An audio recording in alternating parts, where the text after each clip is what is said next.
সিরাজগঞ্জের বেলকুচি উপজেলার সদর ইউনিয়নে প্রথমবারের মতো ইউনিয়ন পরিষদের উদ্যোগে দুস্থ শীতার্ত মানুষের মাঝে শীত বস্ত্র হিসেবে কম্বল বিতরণ করা হয়েছে।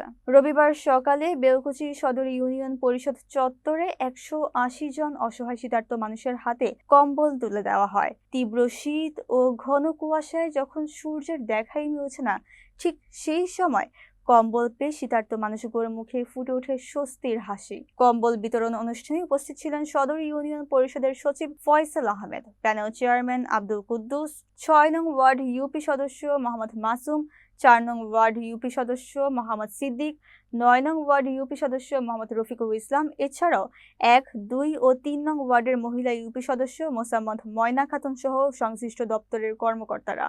স্থানীয়রা জানান, প্রচন্ড শীতে কষ্টে থাকা মানুষগুলো কম্বল পেয়ে কিছুটা হলেও শীতের কষ্ট ভুলতে পেরেছেন।